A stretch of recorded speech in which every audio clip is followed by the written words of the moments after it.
Hi, Daddy. I go to a university about I don't know, 100 miles north of here, and they're making all the incoming freshmen for the freshman orientation class read this book about like the rape myth of 1 in 4 and whatever. Yeah. And like I've tried talking to some of the university officials about it, and like, hey, this is completely and provably false. Yes. How? And they still just completely did not listen. They fell on deaf ears. Have they made it mandatory? Yes, it is mandatory, and it depends on you. Can't you just say you read it? Well, I mean, I didn't know. I ain't have to do it. Fuck that. No. No. It's like my girlfriend's little sister. She's all freaked out now. Like, I can't go to a party. I can't, and whatever. And she's like super just. It's taking the college out of college. How exactly can I combat that? I think mass student disobedience is the way to go.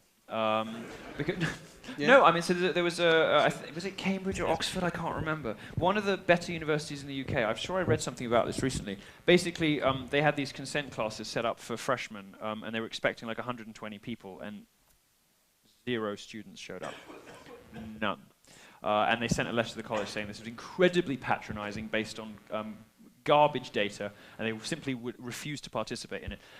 What I've discovered is that, like all bullies, universities break quite easily, and they break because they're terrified of negative publicity, with good reason.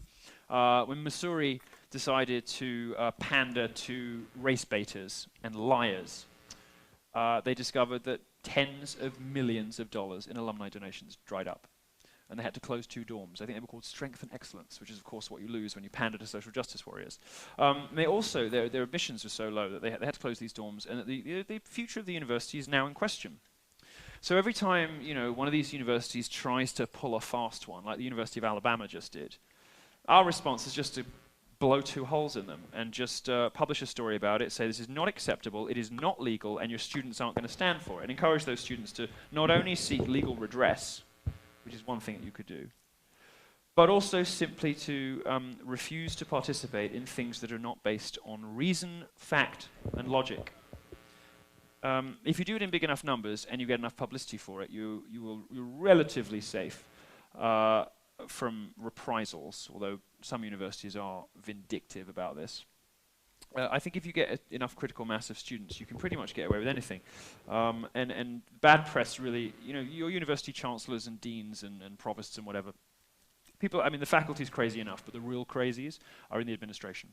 The real crazies are in the, diversity office, the student affairs office, the office of the president, whatever. They're the people who are really nuts. And they're the people who actually have more power in universities now than the faculty do. It didn't used to be like that. The faculty used to rule. Your professors used to run the place, but they don't anymore. Now you have layers of bureaucracy and management sitting on top of the faculty, paid vast salaries, whose job it is to find something for themselves to do.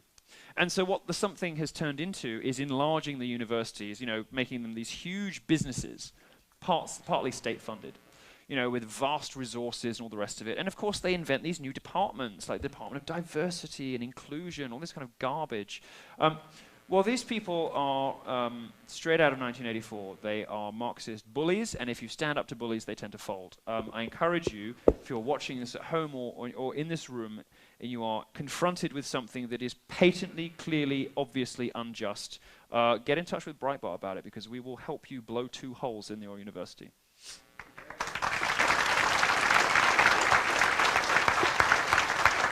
Thank you. Hi. Am I on? I'm faculty. Well, hi. No, I feel sorry for you guys. I'm electrical engineering. Everybody's behind you. I promise you. In my I feel department. sorry for you guys, because you guys are the ones who are having, sort of free intellectual inquiry, threatened by these No, it's crazy the other people. side, Milo. We're hard science engineering. All right, we are not subject to that. So just stay on topic here. Now, getting back to it. Gold. It's been a very long time. They know me. There's a couple of my students. Just stay there. No, come on. No, I feel like I'm being scolded. This shit was you gonna happen. better take over. Come on. Milo, wait. No, my wife. She wants your autograph. Can she get it? Of course. We'll come and see her afterwards. We'll see her afterwards. She ran out. No, come on. Carry on. Now.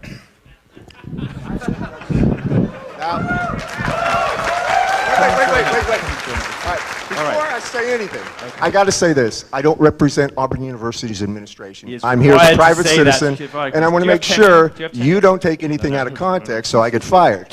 Having said this guy is incredible. My wife told me about him. I thought, what do you mean a gay guy supporting Trump? You're out of your mind. I watched this guy on YouTube. He's so much better in public and in person. When you're here watching him, I mean, really, he could be a stand-up comic. You are outstanding. Thank you. I often wondered about that hair. Oh, no, it's real. It is mine. Oh, it is, but... I mean, yours is lovely, too. I'm going to It's tell you great. something. It almost defies Now, gravity. they paid you to do that, didn't they? Did you say I know that they paid you. You said you were in the engineering department. You've done something. There's some sort of I'm architecture take it right under now. there. It ain't over yet. Now, 2 comments. One is, Sure. I love this thing right here. Is this going to be available online? I will. Put Now, the here's the slides second online, thing. sure. All the stats and stuff that you cite, could you put a reference somewhere so we could find out where you're getting it? People have been asking me about this. I Please think what do I'm going to that. do. Just a footnote. Well, I think what I'm Or going to a do. citation. Yeah. I think what I'm And going they to know do. what I'm talking about. Because if you go online and you see this, you can't find any of this. How many know that? Only 1 or 2? Are you kidding me? I can't say this here. I will do People, this. they ask me this. People keep asking me, so I'm going to put a resources Sure. section on my website. I will do it. I will do it. I can't hear you. Check the Donald on Reddit. All right, The Donald? I'll do it. The Donald on Reddit. All right. Is that okay? That's cool. All right. And the last thing is there some Twitter petition we can get together and get to? No. I 'Cause don't want it. Everybody wants you on Twitter. My wife goes damn nuts. You're not there. I don't want it back. I don't want it back. No, I mean, no. everybody wants you on Twitter. I know. I know. I have to listen to this crap. You don't know what's going on here. How many want him back? This is a sample size. Proportionally in the room, I think we get a good number of signatures. All right, and then finally, right and this is serious, I wanted to see what you think about how you bring England back into the UK. Okay? I'll turn it over to you. Well, thank you very much. Thank you for that.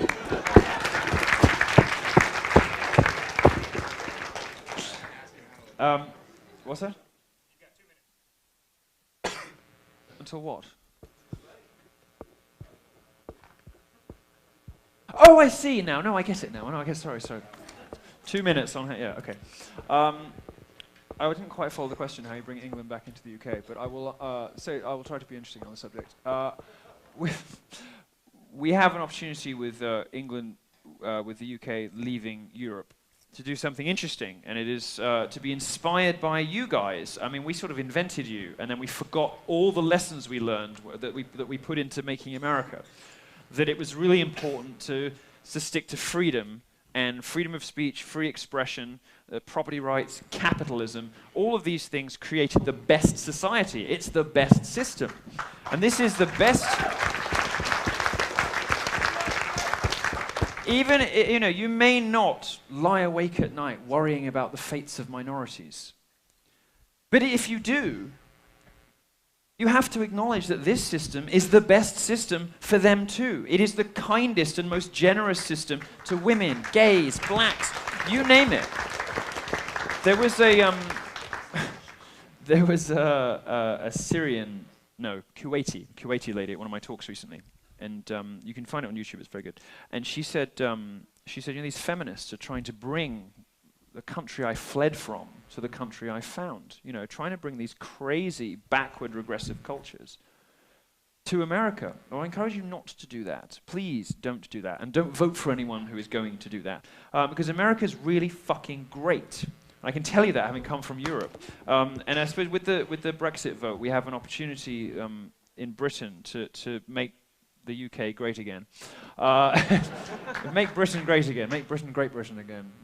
We have an opportunity to claw back some of what we gave to you initially, because England didn't invent any of these things, but it's more effectively spread around the world: freedom, democracy, property rights, all that kind of stuff. Which is why you wear our suits, and so do the Japanese. We basically everybody speaks our language. But we've sort of gone wrong. We've lost our way, and we've lost our way even more than America. America's only been sort of sliding in the wrong direction really seriously for the last 20 or 30 years, but Europe's been going very wrong for quite some time. We have an opportunity to claw it back and to recapture values, ideas, principles that make the West the best. And yeah, as I say, I would just encourage you not to even consider voting for anybody who threatens those values, because they are all that you have ultimately. America is not based on, geography or skin color. America is based on ideas. And if you lose those, you have nothing. If you undermine the Second Amendment and you start undermining people's rights to protect and defend themselves, if you undermine the First Amendment, undermine people's rights to express themselves how they want, to say, be, and do whatever they want, you got nothing. You won't have a country anymore. So I encourage you to vote for Trump because it's the only option in this election that has any chance of preserving those things, because Hillary Clinton won't. Quite a long history in America. You've got quite a long tradition of people coming over here and reminding you from elsewhere just how great you are, because Americans have a tendency to get sort of down on themselves a little bit. But it really is great, and you don't want to turn out like anyone else. You don't want to be like anyone else, so don't put Hillary fucking Clinton in the White House, you idiots. Idiots. You never learn.